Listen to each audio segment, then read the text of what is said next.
लभन्ते सत्य शिव सतनाय किमपदा महावीर स्वामी महावीर स्वामी महावीर स्वामी सर्वपंचनित्यं ज्ञान दर्शनायका चारित्राणं वक्तेरा मोक्ष मार्गं प्रदेशिका पंचप्रकृति भगवान की एकनाथ नाम भगवान की अंतिम संगति भगवान महावीर स्वामी की आचार्य श्री कुंद भगवंत की आचार्य श्री विमल संकर जी महाराज की आचार्य गुरुदेव सरस्वती संकर जी महाराज की तीन कवियों करण मुनि राजों की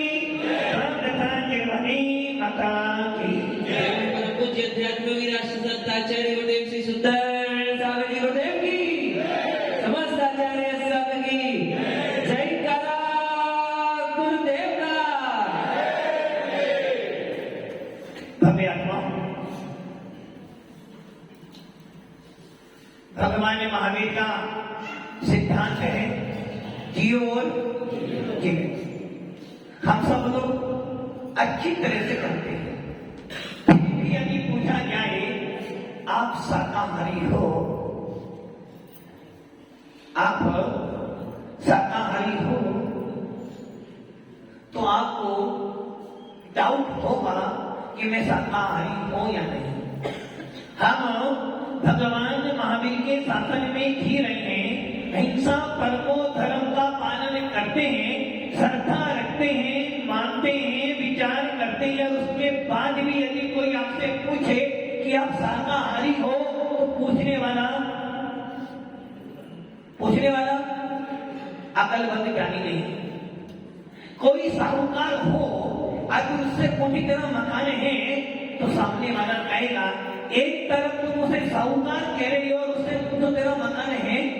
वैसे ही हम भगवान महावीर के शासन को मानने वाले हैं, वीतराग शासन में रहते हैं, वीतराग शासन के प्रति श्रद्धा रखते हैं। फिर आपसे मैं पूछूं कि आप शाकाहारी हो, तो कैसा लगेगा? अच्छा लगेगा ना? अच्छा लगेगा। अब मैं आपसे पूछता हूं, क्या आप सबके सब शाकाहारी हो? क्या आप सबके सब शाकाहारी हो? सुरेश जी, शुरुआत बड़े व्यक्ति से करनी चाहिए। शाकाहारी हो महाराज जी, ऊपर से तो गलती हो सकती है, किंतु अंदर से तो देखो, अंदर से आप क्या हो वो केवल ही जानते हैं। अंदर आपके अंदर क्या भरा हुआ है कि अवधि जानी बने परे जानते हैं, किंतु बाहर जो दिखता है वो सबके सब। सुरेश जी बहुत अच्छी लगती हैं अंदर से, बाहर से नहीं, अंदर से। सुरेश जी ने आपको खाने पे बुलाया और खाने के लिए बहुत अच्छे पकवान भी बनाए, किंतु उसमें थोड़ा सा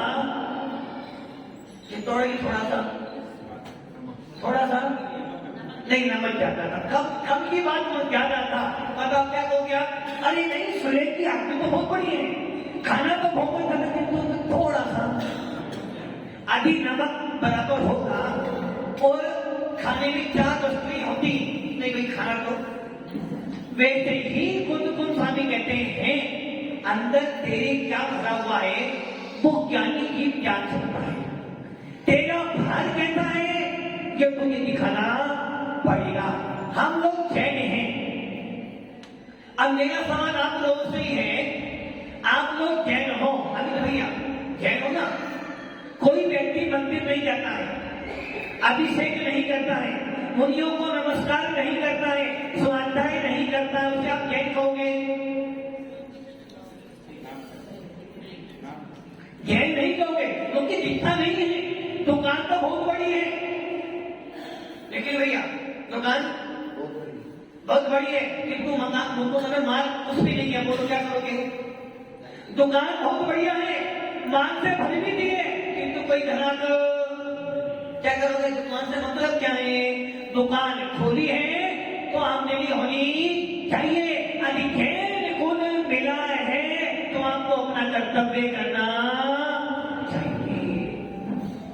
आचार्य कुंदकुंद स्वामी ने सबसे पहले अपने कोई भी साथ उठाना, समय साथ लेना, अष्टपाउ लेना या प्रवचन सार लेना, रेट सार लेना, पंचस्तिकाएं लेना और किसी भी आचार्य का कोई भी साथ उठा लेना। जैन शासन में जिस प्रकार हिंदुओं में गीता बाइबल है, सिखों में गुरुवाणी, मुस्लिम में कुरान शरीफ, वैसे ही हमारे जैन शासन का बाइबल आदि कोई है तो वो है तत्वार सूत्र। ऐसा कोई जैनी नहीं होगा जो 10 राक्षस पर्व में एक बार तत्वार सूत्र ना सुनता हो। और उस तत्वार सूत्र के पहले ही सूत्र में आचार्य का लिखा है सम्यक दर्शन ज्ञान प्राप्ति मोक्ष मार्ग। सम्यक दर्शन, सम्यक ज्ञान, सम्यक कार्य क्या है? मोक्ष का मोक्ष मार्ग है। सम्यक दर्शन, सम्यक ज्ञान, सम्यक कार्य के तीनों क्या है? रत्नत्रय है।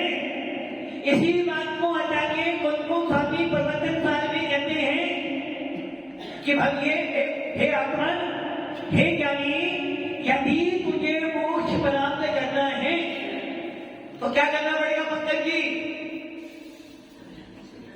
पंकज जी क्या करोगे?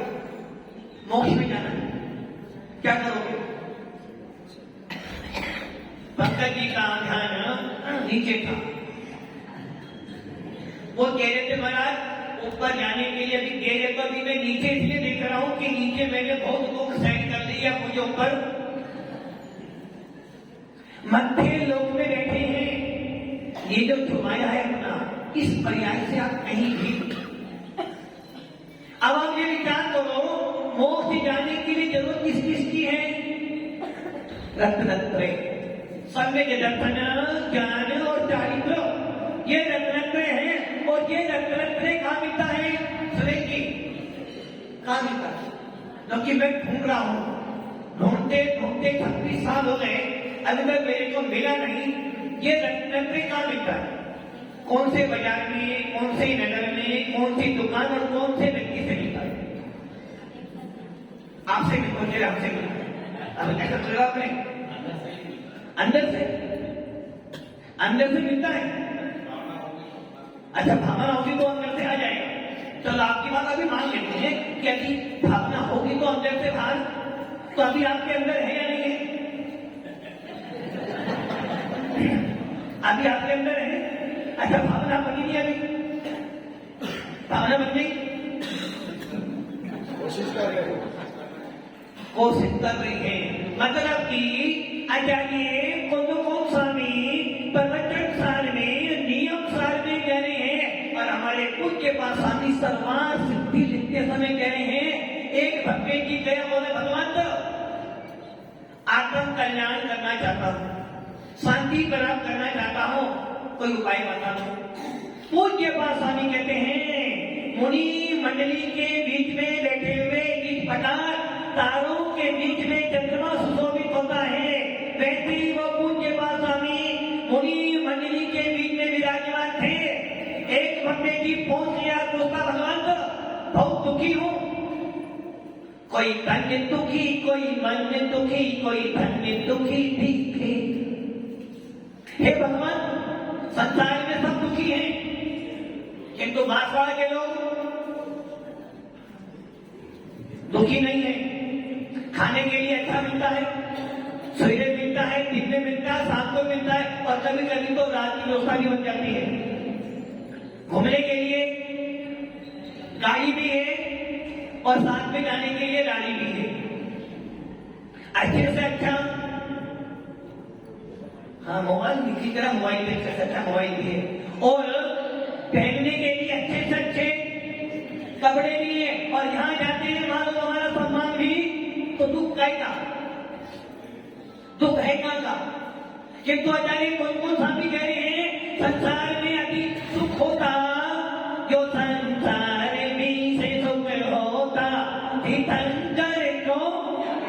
अरे महाराज जी, उनको उनके भाग्य में नहीं थी, हमारे भाग्य में। अच्छा विचार करो, आलू कौन खाता है? 4 व्यक्तियों में से आलू कौन खा सकता है? देव खा सकते हैं। पंकज जी, देव आलू खा सकता है? पता नहीं। अच्छा चितौड़ा जी, देव आलू खा सकता है? क्यों? आप तो खाने के लिए तो आ रही थी। कैसे हार नहीं है? हार मानता है, हार तो है ना। हम भैया जी, देव आलू खा सकता है? कौन खा सकता है? क्योंकि आलू खाना कबला है और देवों के कबला हार, कबला उनके मानसिक हाल होता, मन के विचार करती है और गले में से अमृत। लोग कहते हैं संजी ने अमृत दिया था। अरे भैया, जो जो देवगति में जाएगा उसको अपने आप उसकी जितनी आयु होगी उतने 1000 सालों के बाद अपने आप अमृत झड़ेगा। ये नियम है, इसलिए देवगति में आलू खाने का सौभाग्य नहीं मिलेगा। नारद जी, मेरे तो भैया जी नरक में गए, कब गए थे आप? पता नहीं, गए। अच्छा नरक में क्या क्या था? वो महाराज जी नरक में गया था ना, तो मुझे नरक में जाने के बाद भी आनंद आ रहा था। आप बताओ, नरकों में जाने पे किसको आनंद आ सकता है? किसको आनंद आ सकता है? किंतु भगवान कहते हैं तीर्थंकर भी नरकों से आते हैं। एक भेद विज्ञानी आत्मा को जानने वाला नरकों में जाने के बाद भी कह रहा है, क्या कह रहा है? आत्मा हूँ, आत्मा हूँ, आत्मा सदा क्या यके स्वभावी आत्मा तो लगाना जो विदिकता चाम है, मोटा पतला हो न इसका काम है, इन विभागों से रहित में आत्मा, आत्मा हूँ आत्मा। तेरे तो भैया नहीं सोचे थे, नरकों में गए, भेद विज्ञान था, मार काट हो रही है, देख रही है, अच्छा सोच रहे हैं मैं आत्मा हूं, मैं शरीर नहीं हूं। इस पर्याय का मेरे से मात्र संबंध है। ये मेरा स्वरूप, ये मकान, ये दुकान, ये गाड़ी, ये रानी, ये संपत्ति सब की सब नश्वर है, किंतु मेरी आत्मा, इसके अंदर परमात्मा बैठा हुआ है। इस आत्मा के अंदर रत्न बैठा हुआ है, इस आत्मा के अंदर सिद्ध बनने की सामर्थ बैठी है, और इस आत्मा के अंदर मोक्ष विराजमान है, इस आत्मा के अंदर भेद विज्ञान विराजमान है, इस आत्मा में शांति विराजमान है, वो मेरे पास में है। इसलिए बाह्य वस्तुओं से मेरा मात्र निमित्त जैविक संबंध है, तन में संबंध नहीं है। ऐसा व्यक्ति नरकों में जाने के बाद भी परम आनंद की अनुभूति करता है। और यदि ऐसा नहीं मानते हैं तो सत्वें दृष्टि जीव भी नरकों में होते हैं, छोटे गुलिस्तान वाले जीव भी नरकों में जाते हैं, मार काट करते हैं, लड़ाई करते हैं। चित्तौड़ा जी, सुरेश जी नरकों में गए, क्या पता? अच्छा अब कहां जाना है?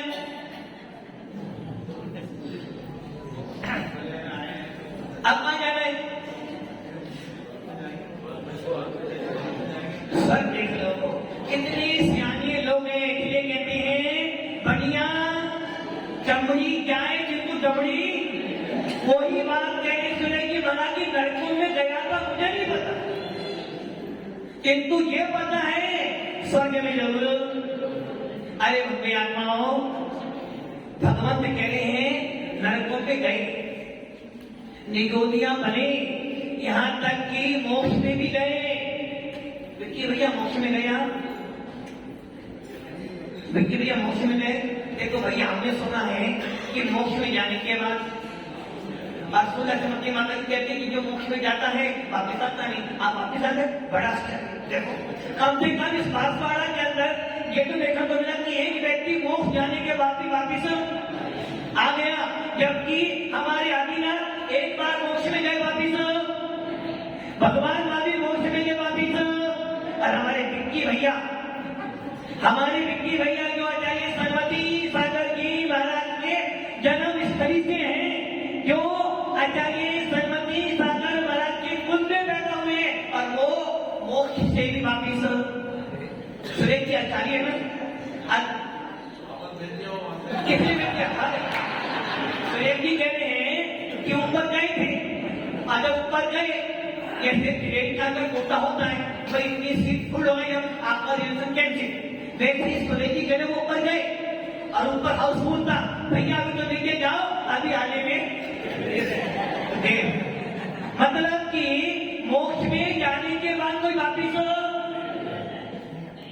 श्रीमती चित्तौड़ा जी को आता नहीं है और हमारे विक्की भैया आ गए, भैया हमें तो एक बार मोक्ष में जाने के बाद वापिस नहीं आना ना, तब विक्की भैया वापिस आ गए। अब विक्की भैया कह रहे महाराज जी वापिस तो आया और मैं नहीं, कितने यहाँ बैठे वो नहीं, प्रत्येक व्यक्ति मोक्ष में होकर आया है। किंतु हमारे खुद गोस्वामी कहते हैं मोक्ष में तो अनंतवार गए हो, आगे जाना है क्या? सुरेश जी जाना मोक्ष जाना क्या करें? लक्ष्य कामना का भावना रखते हो? देखो भावना यहाँ तक कोई नहीं बैठी, भावना आएगी नहीं। और आपकी मैडम ने मतलब कि कोई की दूसरी भावना है कोई, सुरेश जी गलत बात। सुरेश जी कहाँ है आपकी भावना? सुरेश जी भावना कहाँ है? भावना को भावना मेरी भावना पटना में, मेरी भावना कहाँ भावना? भैया एक ही समझ लो, भावना मतलब कि मोक्ष जाने की भावना है। कितने धन मोक्ष कैसे जाना है आपको? आठों करे मोके पीछे अकेली आत्मा, बेचारी आत्मा। कितने करना आपके पास और आप कितने हो? क्या करोगे? मोक्ष को जाओ, किंतु कुछ स्वामी कह रहे भैया मोक्ष जाने के दो तरीके हैं। एक व्यक्ति तो वो है जो आठों कर्मों के साथ में जाता है और जो आठों कर्मों के साथ में आता है वो वापिस सुरेश जी उसे नीचे भेज देते। अभी तो आपने बोला कि भैया ऊपर जाए, वापिस नीचे आ गए। क्यों नीचे आ गए? गलती से ही गए। मोक्ष में जब आप गए कर्म सही गलती से ही गए। अच्छा ये कौन स्वामी कह रहे हैं तेरा स्वभाव क्या है? मेरा स्वभाव तो मात्र जानना और देखना ही था, जानना देखना मेरा काम था। मैंने क्या किया? जाना देखा और राग देश में मिल गया। राग देश मोह क्रोध मान माया लोभ ये सबका सब मेरा विकारी भाव था। मेरी विवाह पद्धति थी, पर वस्तु थी। इन पर वस्तु में मैंने अपने ज्ञान दर्शन में मिला दी। अब क्या हो गया? मैं बन गया कर्म सहित, और जब कर्म सहित बना, निगोदिया बना, तो मोक्ष में गया, सिद्धालय में गया, रहकर आया, सिद्धों को देखकर आया, सिद्धों को देखकर आया, किंतु आंखों से नहीं, अपने आत्मा से देखा। किंतु एक इंद्रिय था, क्या करता? देख तो रहा हूं, विचार तो कर नहीं सकता, क्योंकि एक इंद्रिय जीव में, निगोदिया जीव में नेत्र नहीं है, वचन बोलने की सामर्थ्य नहीं है, मन नहीं है, कोई विचार नहीं है, बस वहां रहकर राजा वापिस गलती से गया था और गलती से वापिस। भव्य आत्माओं, एक इंद्रिय बनकर अनंत बार निगोद में गए हो, सिद्धों के पास रहकर आ गया, फिर भी मतलब कि सोने की खाने में तो गए और खाली हाथ। कौन स्वामी कह रहे हैं दो ही रास्ते हमारे जाने के। पहला रास्ता क्या है? गाड़ी बाइक मोबाइल साथ में ले जाके ऊपर जाके कॉल करनी पड़ेगी कि मैं आराम से वहां पहुंच गया। मोक्ष में बहुत आराम से चितौड़ा जी मोबाइल साथ में ले लेना, तो कि वो वकील साहब चिंता के हमारे चितौड़ा जी कहाँ गए, तो फोन कर देना कभी मैं ऊपर रात से पहुंची जाऊँ। एक तरीका तो है जाने का, राग देश क्रोध मान माया से जाना। और दूसरा उपाय क्या है? दूसरा उपाय है आत्मा हूँ मेरे पास मात्र जानना देखना मेरा स्वभाव है। अनंत चतुर्थे के धनी तुम्ही हो सिरताज, मुक्ति बधु के अंत तुम दीन भुवन के। अरे भैया मोक्ष में जाऊंगा, किंतु कैसे जाऊंगा?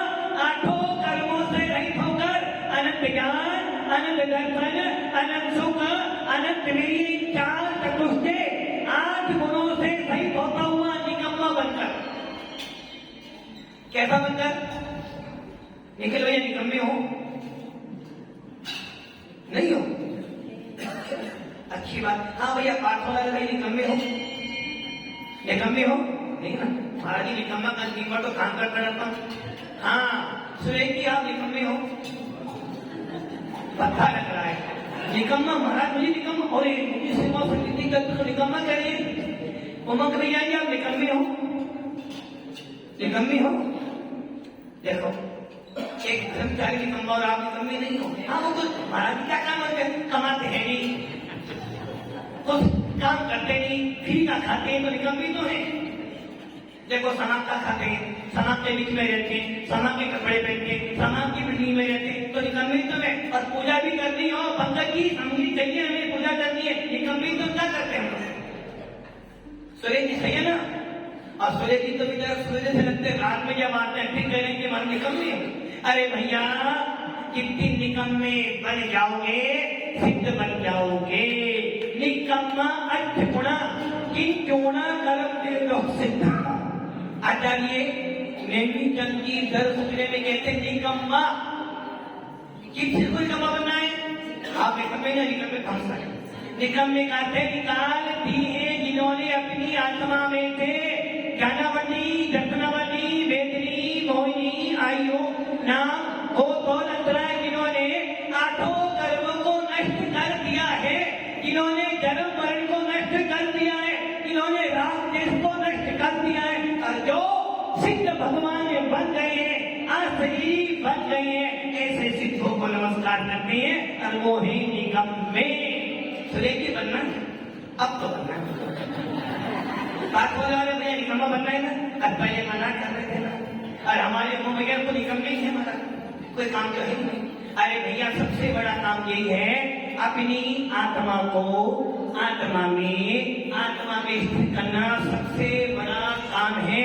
राग देश मोह से बचना सबसे बड़ा काम है। और तो इस मोक्ष मार्ग पे लग गए हैं, इतने साधु संग बैठा है, सब के सब निकम्मे बनने के मार्ग पर लग गए हैं। तो कौन स्वामी कहते हैं भैया निकम्मा बनो तो मोक्ष मिले, निकम्मा बनो तो ओम नमः सिद्धि हो, और निकम्मे बन जाओगे तो कौन स्वामी कहेंगे बंधुत्व सब सिद्धि। सब सिद्धों को नमस्कार हो, जिनको जो निकम्मे हैं, जो अक्लमंद है उनके लिए कोई रास्ता। तो हम सब निकम्मे बने, मोक्ष मार्ग को पसंद करें। ओम नमः सिद्धि।